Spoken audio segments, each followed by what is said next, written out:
Hello friends, welcome to our channel study addicted academy.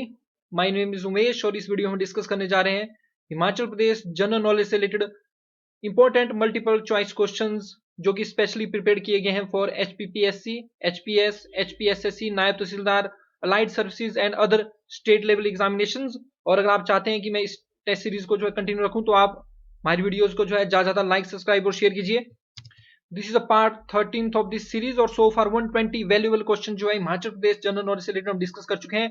इसमें हम जो है history, polity, geography, economics as well as जो previous year जो क्वेश्चन पूछे गए हैं और जो इकोनॉमिक सर्वे, बजट और करंट में जो चीजें रहती हैं और जो एक्सपेक्टेड जो टॉपिक्स हैं जिनसे क्वेश्चन पूछे जा सकते हैं उनसे रिलेटेड हम जो है इसमें मल्टीपल चॉइस क्वेश्चन आपके लिए फ्रेम करते हैं, जो कि आपको जो है HPS as well as other preliminary examination जो रहती है स्टेट में उनमें काफी ज्यादा ये हेल्प करेंगी। सो फार अगर आपने अभी तक हमारे चैनल को सब्सक्राइब नहीं किया है तो आप स्टडी एडिक्टेड एकेडमी चैनल को जो है सब्सक्राइब कर सकते हैं और make sure to press the bell icon ताकि हमारी बनाई हुई हर एक वीडियो की नोटिफिकेशन जो आपको सबसे पहले मिल सके। फर्स्ट क्वेश्चन आप अपनी स्क्रीन के सामने देख सकते हैं। इसमें आपसे पूछा जा रहा है सेफ सिटी प्रोजेक्ट। देखिए, सेफ सिटी प्रोजेक्ट जो एक इनिशिएटिव है मिनिस्ट्री ऑफ होम अफेयर्स का to provide safe secure environment for the safety of women. तो एक सेफ और सिक्योर एनवायरमेंट जो है हर एक सिटीज में जो है प्रोवाइड करना वुमेन की सेफ्टी के लिए, ये मिनिस्ट्री ऑफ होम अफेयर्स का एक इनिशिएटिव है और ये अंडर दी निर्भया फंड जो है इसको जो है चलाया जा रहा है। तो आपसे ये क्वेश्चन सिंपली ये पूछा जा रहा है कि किस डिस्ट्रिक्ट में हिमाचल प्रदेश की जो है एग्जीक्यूट करने की, इसको चलाने की जो है बात जो है सबसे पहले की जा रही है। तो इसको जो है सेफ सिटी प्रोजेक्ट को जो है हिमाचल प्रदेश के मंडी डिस्ट्रिक्ट में जो है एग्जीक्यूट करने की जो है रिसेंटली जो है सीएम ने जो है बात कही है। ये आप जनवरी 19 की द ट्रिब्यून की जो है न्यूज देख सकते हैं 2021 की। इसमें जो हमारे ऑनरेबल चीफ मिनिस्टर है जयराम ठाकुर जी, उन्होंने बोला है कि जो सिटी प्रोजेक्ट है इसको जो प्रपोज किया गया है कि ये जो एग्जीक्यूटिव होगा इन दी मंडी डिस्ट्रिक्ट में जो है इसको जो है कार्यान्वित किया जाएगा अंडर दी निर्भया फंड। और ये जो है इंश्योर करेगा safety of women in public spaces as well as provide smart solution to better traffic management and crowd control. तो जो ट्रैफिक मैनेजमेंट जो होती है सिटीज में और क्राउड कंट्रोल से रिलेटेड भी ये जो है बेटर सॉल्यूशन जो है प्रोवाइड करेगा।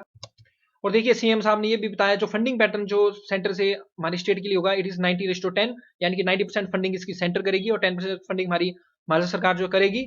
और इसमें जो है डिजाइन, डेवलपमेंट और इंप्लीमेंटेशन की जाएगी ऑपरेशन की। और सीसीटीवी बेस्ड, देखिए सीसीटीवी की फुल फॉर्म होती है कॉम्पैक्ट कैमरा टेलीविजन। तो सीसीटीवी बेस्ड एक सर्विलेंस सिस्टम जो है मंडी के लिए बनाया जाएगा, यानी कि जगह जगह इसमें जो है आपके सीसीटीवी जो है लगाए जाएंगे for the safety of women. और जो लेटेस्ट जो टेक्नोलॉजी है such as IP based camera infrastructure, unhindered viewing इसमें की जाएगी और किसी प्रकार की रुकावट जो है व्यूइंग में नहीं होगी। और मॉनिटरिंग, रिकॉर्ड और स्टोरेज ऑफ डाटा जो है सब कुछ इसमें जो किया जाएगा। और इस तरह से सिस्टम को जो है डिजाइन किया जाएगा ताकि इसमें जो है असिस्टेंस, किसी प्रकार की सहायता जो है जो वुमेन है, महिलाएं हैं और लड़कियां जो है, गर्ल्स हैं और as well as senior citizen को भी इसमें जो कवर किया जाएगा ड्यूरिंग द इमरजेंसी। कोई भी आपातकाल की स्थिति इसमें जो भी बनेगी तो उनको सहायता प्रोवाइड की जाएगी। बिसाइड फैसिलिटिंग स्मूथ मूवमेंट्स, और स्मूथ मूवमेंट्स ऑफ एम्बुलेंस भी की गई है, पुलिस वैन की भी इसमें जो स्मूथ जो मूवमेंट है इसको इंश्योर किया गया है एंड फायर इंजन। और इससे देखिए लॉ एंड ऑर्डर जो है मेंटेन होगा एज वेल एज जो क्राइम अगेंस्ट वुमेन है उसके ऊपर एक चेक जो है सरकार रखेगी। और आपने ये भी ध्यान रखना है कि अदर स्टेट्स के लिए, जो बड़ी स्टेट्स हैं उनके लिए फंडिंग जो रेशो है इसमें सेफ सिटी प्रोजेक्ट में 60:40 है, लेकिन नॉर्थ ईस्टर्न और हिमालयन जो स्टेट है सच एज हिमाचल प्रदेश, यहाँ पर जो फंडिंग है ये 90:10 है। या मिनिस्ट्री ऑफ होम अफेयर्स की ऑफिशियल वेबसाइट का एक कटआउट देख सकते हैं। इसमें बताया गया है कि जो इनिशिएटिव है मिनिस्ट्री ऑफ होम अफेयर्स का under Nirbhaya fund scheme for the safety of women, इसमें देखिए बताया गया है कि जो सेफ सिटी प्रोजेक्ट है ये एम्स करता है create a safe, secure and empowering environment for women in public places to enable them to pursue all opportunities without the threat of gender based violence or harassment। और ये further M करता है to prevent और curb all forms of crimes against women and girl children in public places by providing safer urban infrastructure and efficient access to law enforcement agencies. और city से आपको पता लग रहा है अर्बन प्लेसेस, सिटीज में इस प्रोजेक्ट को जो है चलाया जाएगा। निर्भया फंड के बारे में थोड़ा जान लीजिए। देखिए, आप विकीपीडिया की एक कटआउट दे सकते हैं। निर्भया फंड जो है इंडियन रुपी 10 बिलियन रुपीज का एक जो है कॉर्पस है, एक फंड है जो कि अनाउंस किया गया था गवर्नमेंट ऑफ इंडिया के द्वारा इन 2013 यूनियन बजट में। उस दौरान फाइनेंस मिनिस्टर जो है पी चिदम्बरम जी थे। और ये इसमें जो है देखिए प्रोटेक्ट किया जाएगा और इंश्योर किया जाएगा safety and dignity of women को। और निर्भया ये नाम दिया गया, आपको पता होगा कि एक दिल्ली गैंग रेप हुआ था 2012 में निर्भया करके लड़की का, तो उसके बाद इसको जो है निर्भया के नाम से निर्भया फंड दिया गया। देखिए, एक निर्भया मिसाइल भी होती है, आपने ध्यान रखना। निर्भया मिसाइल जो है एक सब सोनिक क्रूज मिसाइल है, ये सुपर सोनिक नहीं है, सब सोनिक क्रूज मिसाइल है निर्भया मिसाइल। और ब्रह्मोस हमारी सुपर सोनिक क्रूज मिसाइल रहेगी। और ministry of women and child development और अदर जो मिनिस्ट्रीज हैं वो डिसाइडेड करेंगी एप्लीकेशन ऑफ द फंड। और वन स्टॉप सेंटर जो कि खासकर जो विक्टिम्स ऑफ वायलेंस, जो घरेलू हिंसा की जो प्रताड़ित जो महिलाएं होती हैं, उनके लिए वन स्टॉप सेंटर जो गवर्नमेंट जो चला रही है, उनकी फंडिंग भी जो है निर्भया फंड से हो रही है। निर्भया फंड के बारे में थोड़ा सा और जान लीजिए। देखिए, निर्भया फंड को जो एडमिनिस्टर जो करेगा वो करता है department of economic affairs, ministry of finance. और देखिए, जो निर्भया फंड है एक नॉन लैप्सेबल कॉर्प्स है, यानी कि लैप्स नहीं करता है, ईयर टू ईयर ये मेंटेन रहता है। कॉर्प्स का मतलब होता है कोष, और ये रहता है for the safety and security of the women. और इसको आप जरूर ध्यान रखना, इसको एडमिनिस्टर किया जाता है department of economic affairs, ministry of finance के द्वारा। और इसके अंदर फर्दर जो है एक जो इम्पावर्ड जो है कमेटी जो है बनाई जाती है, जिसको चेयर किया जाता है secretary ministry of women and child development के द्वारा, जिसमें रिकमेंडेशन जो प्रपोजल आते हैं उनकी दी जाती है अंडर दिस फ्रेमवर्क। और ये जो इम्पावर्ड जो कमेटी है, ये जो है अदर मिनिस्ट्रीज या डिपार्टमेंट जो भी अप्रूवल चाहती है अंडर द निर्भया फंड, वो इससे फंडिंग लेना चाहती है, तो ये जो है डिपार्टमेंट इकोनॉमिक अफेयर से जो है उनको जो है फंडिंग लेने से रिलेटेड जो प्रपोजल जो है भेजती है अंडर द निर्भया फ्रेमवर्क। और देखिए, निर्भया फंड के अंडर ही एक सेंट्रल विक्टिम कंपनसेशन फंड भी आता है, जो कि निर्भया फ्रेमवर्क के अंदर जो है फॉर्म हुआ था। ये जो after the recommendation of the after the verdict of the honourable supreme court के बाद जो है इसको एस्टेब्लिश किया गया था। तो ये जो सेंट्रल विक्टिम कंपनसेशन फंड है, ये वन टाइम ग्रांट होती है of top up fund to the state UTs subsequent to direction of honourable supreme court. तो जो भी विक्टिम्स होते हैं उनको जो है इसमें कंपनसेशन, इसमें जो है मुआवजा इसमें जो है दिया जाता है इसके तहत। ठीक है, नेक्स्ट क्वेश्चन आपसे पूछा जा रहा है। देखिए, इस तरह के क्वेश्चन आप लाइड या एचएस में जो है एक्सपेक्ट कर सकते हैं। इसमें पूछा जा रहा है कि ये टेब्ल्यू होती है हमारी झांकी, इंटरनेशनल कुल्लू दशहरे की झांकी जो है रिपब्लिक डे ऑफ इंडिया में जो है दिखाई गई थी। यहाँ पर आपसे सिंपली क्वेश्चन ये पूछा जा रहा है कि किस साल जो है इंटरनेशनल जो कुल्लू का जो हमारा दशहरा मनाया जाता है, उसकी झांकी किस साल जो है हिमाचल प्रदेश की रिपब्लिक भारत देश की रिपब्लिक में जो दिखाई गई थी। तो ये आपने ध्यान रखना, ये जो है 2020 का जो 71st जो रिपब्लिक डे परेड हुई थी, उस दौरान जो इंटरनेशनल कुल्लू दशहरे की झांकी दिखाई गई थी। इस दौरान हमने 71st रिपब्लिक डे सेलिब्रेट किया था। और अब की बार 2021 में हमने जो है 72nd जो है रिपब्लिक डे सेलिब्रेट किया हुआ है। और 2021 में जो बेस्ट झांकी का अवार्ड मिला हुआ है वो यूपी की झांकी को मिला हुआ है, जो कि राम मंदिर की जो है झांकी थी। और सेकंड इसमें त्रिपुरा की झांकी को जो अवार्ड मिला हुआ है। और थर्ड उत्तराखंड की जो केदारनाथ टेम्पल की जो झांकी थी, जिसमें मस्क डियर उन्होंने दिखाया हुआ था, उसको अवार्ड मिला हुआ है। तो आप ध्यान रखना। और 2021 में कोई भी झांकी हमें हिमाचल की नहीं देखने को मिलती है। तो देखिए, डिफरेंट जो स्टेट्स होंगी, यूटीज होंगी, और जो डिफरेंट जो डिपार्टमेंट होते हैं, वो मिनिस्ट्री ऑफ डिफेंस को प्रपोजल भेजते हैं अपनी अपनी झांकी रिपब्लिक डे परेड में जो है दिखाने के लिए। तो इनकी स्क्रीनिंग, उनकी छंटनी जो है झांकियों की, उनकी क्वालिटी के हिसाब से, उनके कंटेंट के हिसाब से जो मिनिस्ट्री ऑफ डिफेंस जो है इसको जो फाइनल अप्रूवल देता है कि कौन कौन सी झांकियां जो है रिपब्लिक डे परेड के दौरान राजपथ न्यू दिल्ली में जो है दिखाई जाएंगी। तो ये आप देख सकते हैं, हिमाचल प्रदेश टेबल्यू ने जो है हाईलाइट किया कुल्लू दशहरा फेस्टिवल। तो ये 2020 की ये जो है यहाँ पर बात की जा रही है, इसको आपने मेमोराइज जरूर करना है। और आपको ये भी पता होना चाहिए कि जो कुल्लू का जो दशहरा है वो 17वीं सेंचुरी में जो है राजा जगत सिंह जी के द्वारा जो शुरू किया गया था। इनके द्वारा जो है दामोदर दास को जो है अयोध्या से जो है भगवान राम की मूर्ति लाने के लिए जो है भेजा गया। तो ध्यान रखना, ये भी दामोदर दास को जो इन्होंने जो मूर्ति लाने के लिए जो है भेजा था। और दशहरा जो है 10th of white lunar period, 10th Ashwin October month में जनरली ये जो मनाया जाता है at the and on the full moon day. Next question देखिए, काफी इंटरेस्टिंग है और आपको इससे बहुत कुछ जो है जानने को मिलेगा। सिंपली यहाँ पर आपसे ये पूछा जा रहा है कि हिमाचल प्रदेश से 2021 में पद्मश्री अवार्ड जो है किसको दिया गया है। तो देखिए, जो उमेश कुमार भारती है और जगत राम है, इनको 2019 में जो है पद्मश्री मिला हुआ था। और जो प्रोफेसर जो अभिराज राजेंद्र मिश्रा, इनको 2020 में जो है पद्मश्री जो है हिमाचल स्टेट से संबंध होने पर इनको जो ये मिला था, मतलब हिमाचल से संबंध रखते हैं जिनको पद्मश्री मिला था। और इस साल जो हिमाचल से संबंध रखते हैं एकमात्र व्यक्ति जिनको जो है पद्मश्री अवार्ड मिला हुआ है, यह करतार सिंह सोनकले, जिनको जो है मिनिएचर ये पेंटिंग जो है बनाते हैं बॉटल्स में, ग्लास बॉटल्स में, इनके लिए इनको जो है अवार्ड मिला हुआ है। देखिए, मैं आपको बताना चाहूँ, हिमाचल प्रदेश से आज तक किसी को भी भारत रत्न नहीं मिला है, ना ही आज तक किसी को भी हिमाचल प्रदेश जो है पद्म भूषण मिला है। देखिए, सबसे बड़ा जो हाईएस्ट सिविलियन अवार्ड है इट इज भारत रत्न, फिर दूसरे नंबर पर आएगा पद्म विभूषण, उसके बाद आएगा पद्म भूषण, और फोर्थ नंबर पे जो फोर्थ हाईएस्ट सिविलियन अवार्ड है पद्मश्री। तो ये इनको जो है पद्मश्री मिला हुआ है, fourth highest civilian award Kartar Singh Sonkle ji को 2021 का। तो करतार सिंह सोंकले का आपने देखना, ये नदौन हिब्रू से बिलोंग करते हैं और इनको जो है पद्मश्री मिला हुआ है 2021 का। तो इस तरह से बैम्बू का यूज करके जो बॉटल्स के अंदर इस तरह से जो है ये जो है अपनी पेंटिंग जो बनाते हैं, बहुत ही कमाल के आर्टिस्ट हैं। 2019 का आपने जो ध्यान रखना है, एपिडेमियोलॉजिस्ट जो रहते हैं उमेश कुमार भारती एंड प्रोफेसर जगतराम, इनको 2019 में जो पद्मश्री मिला था। 2020 का जो पद्मश्री अवार्ड जो मिला था वो मिला था संस्कृत के इमिनेंट प्रैक्टिशनर थे ये प्रोफेसर अभिराज राजेंद्र मिश्रा जी। ये आप विकिपीडिया का जो है पेज अपनी स्क्रीन सामने देख सकते हैं। यहाँ पे देखिए बताया गया कि भारत रत्न जो है हाईएस्ट सिविलियन अवार्ड है रिपब्लिक ऑफ इंडिया का। ये जो है इंस्टीट्यूट हुआ था 2 जनवरी 1950 को और अवार्ड जो है कन्फर्ड होता है of the exceptional service performance of the highest order without description of race occupation position और सेक्स। और ये इसकी रिकमेंडेशन जो है और इसमें जो any field of human endeavour को जो है 2011 में ऐड किया गया था। रिकमेंडेशन भारत रत्न मेड की जाती है पीएम के द्वारा टू द प्रेसिडेंट और मैक्सिमम 3 नॉमिनी जो रहते हैं यानी कि मैक्सिमम 3 जो पर्सन है उनको एक साल में जो नोबेल प्राइज दिया जा सकता है। देखिए इसमें एक सनद एक सर्टिफिकेट दिया जाएगा साइन बाय द प्रेसिडेंट और एक पीपल लीफ शेप्ड मेडल इस तरह का इसमें एक पीपल लीफ शेप्ड इसमें जो मेडल दिया जाता है और किसी प्रकार की मॉनेटरी ग्रांट किसी प्रकार का पैसा इसमें नहीं दिया जाता है।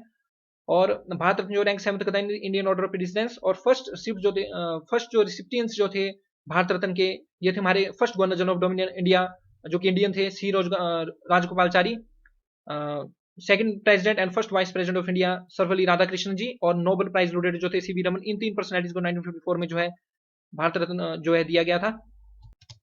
अब मैं आपको लेके आ चुका हूँ पद्मा अवार्ड्स की वेबसाइट के ऊपर, मिनिस्ट्री ऑफ होम अफेयर्स की ये वेबसाइट आती है। तो देखिए पद्मा अवार्ड जो हाईएस्ट सिविलियन ऑर्डर्स रहते हैं और 3 कैटेगरीज में पद्मा अवार्ड दिए जाते हैं। Padma Vibhushan for exceptional and distinguished service, Padma Bhushan distinguished service of highest higher order and Padma Shri distinguished service. तो ये जो पद्मा अवार्ड्स हैं ये हर साल जो 1954 को जो है दिए जाते हैं। एक चीज इंपॉर्टेंट जो रहती है आपने ध्यान रखना 2 जो सिविलियन अवार्ड्स है भारत रत्न और पद्म विभूषण 1954 को गवर्नमेंट द्वारा जो है कंस्टिट्यूट कर दिए गए थे और जो बाद में जो पद्म विभूषण पद्म भूषण पद्मश्री में जो पद्म वर्ग दूसरा वर्ग और तीसरा वर्ग ये जो रहते हैं ये 8 जनवरी 1955 को इनको जो है कंस्टिट्यूट किया गया था। और टिल डेट जो है 45 पर्सन को जो है भारत रत्न जो है मिल चुका है। और पद्मा अवार्ड हर साल जो 1954 को दिए जाते हैं on the occasion of Republic day awards. 1978, 79, 1993, 1997 को छोड़ के हर साल जो है ये अवार्ड जो अनाउंस किए जाते हैं और इसमें कैटेगरीज जो है art, social work, public science, engineering जो है इसमें जो अवार्ड ये दिए जाते हैं। आपने एक बात ध्यान रखनी इसमें किसी भी तरह की मॉनेटरी ग्रांट जो नहीं दी जाती है और जो भी नॉमिनेशन रिसीव्ड होती है पद्म अवार्ड्स की वो जो है प्लेस्ड होगी before the Padma awards committee. तो पद्मा अवार्ड्स कमेटी को कंस्टिट्यूट किया जाता है पीएम के द्वारा और ये जो पद्मा अवार्ड्स कमेटी है इसको हेड करेंगे कैबिनेट सेक्रेटरी, बहुत इंपॉर्टेंट चीज है। और इसमें मेंबर रहेंगे होम सेक्रेटरी और सेक्रेटरी टू द प्रेसिडेंट और 6 इमिनेंट पर्संस एज मेंबर। और जो रिकमेंडेशन रहेगी कमेटी को पीएम को दी जाएगी और पीएम जो है प्रेसिडेंट ऑफ इंडिया को भेज देगा फाइनल अप्रूवल के लिए। अभी आप अपनी स्क्रीन सामने पद्मा अवार्ड्स की ऑफिशियल वेबसाइट देख सकते हैं। तो यहाँ पर देखिए आप देख सकते हैं हिमाचल प्रदेश से रिलेटेड मैंने ये सर्च की हुई है। इसमें देखिए बताया जा रहा है कि भारत रत्न आज तक हिमाचल प्रदेश में किसी को नहीं मिला हुआ है हिमाचल प्रदेश से और पद्म विभूषण भी हिमाचल प्रदेश से किसी को नहीं मिला हुआ है। एक पद्म विभूषण जो है हिमाचल प्रदेश के नाम है और पद्मश्री 15। तो टोटल जो पद्मा अवार्ड हिमाचल प्रदेश आज तक ले चुका है ये 16 है। और सबसे पहला जो पद्मश्री अवार्ड मिला हुआ है ये मिला हुआ है श्री सत्यदेव जी को। और पहला जो आपका पद्म विभूषण मिला हुआ है ये मिला हुआ है श्री ब्रज कुमार नेहरू को सिविल सर्विस की कैटेगरी में। और रिसेंटली जो मिला हुआ है 2021 का ये करतार सिंह को मिला हुआ है इन आर्ट कैटेगरी में। तो ये आपने देखना टोटल 16 पद्म अवार्ड जो है हिमाचल प्रदेश को मिल चुके हैं।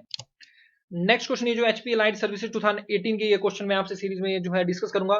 पहले इसमें रहता है कि ड्यूरिंग द ब्रिटिश राज जो हिमालयन एडवर्टाइजर थी और जो शिमला एडवर्टाइजर थी शिमला में ये जो लोकल किस टाइप की वैराइटीज थी, ये क्या एडवर्टाइजिंग एजेंसी थी, न्यूज़पेपर थे, टूरिस्ट लॉज थी या ब्रिटिश गवर्नमेंट ऑफिस थे। ध्यान रखना ये जो उस दौरान जो है न्यूज़पेपर थे तो लोकल न्यूज़पेपर आप देखना दी हिमालयन एडवर्टाइजर और जो शिमला एडवर्टाइजर्स थे ये ब्रिटिश राज के दौरान जो है लोकल न्यूज़पेपर थे शिमला में। नेक्स्ट क्वेश्चन आपसे पूछा जाता है कि who conceived the idea of construction of viceroy lodge at Shimla. तो शिमला में वाइसराय लॉज को बनाने का जो विचार किसका था, कंसीव्ड कल्पना विचार होता है, किसका विचार जो है शिमला में जो है वाइसराय लॉज बनाने का था। तो इसमें देखिए राइट आंसर हो जाएगा आपके पास लॉर्ड लिटन का ये जो है आइडिया था। देखिए लॉर्ड लिटन का जो टाइम था वो था 1876 टू 1880 और इनके टाइम पे जो one of cooler press act 1878 arms act वगैरह इनके टाइम पे जो आए हुए थे। तो लॉर्ड लिटन ने जो है ये जो सबसे पहले जो सोचा था कि वाइसराय लॉज जो हमें शिमला में जो बनाना चाहिए। उसके बाद इसका जो कंस्ट्रक्शन का जो काम है वो जो 1880 के आसपास जो है शुरू हुआ और 1888 में जिस दौरान जो हमारे लॉर्ड डफरन जो है हमारे वाइसराय थे फ्रॉम 1884 टू 1888 इनके टाइम पे जो है इसका जो कंस्ट्रक्शन है ये कंप्लीट हुई। और इसके जो मेन जो आर्किटेक्ट थे वाइसराय लॉज देखिए बहुत इंपॉर्टेंट बिल्डिंग है। तो इसके जो आर्किटेक्ट थे जो मेन जो आर्किटेक्ट थे इसके इनका भी आपने नाम याद रखना है हेनरी इरविन। तो हेनरी इरविन जो है इसके जो मेन आर्किटेक्ट थे, कई बार आपसे मैच करने के लिए भी ये जो पूछ लिए जाते हैं। और इसका जो आर्किटेक्चर स्टाइल आपको मिलेगा, ये मिलेगा आपको जेकोबेथन स्टाइल में।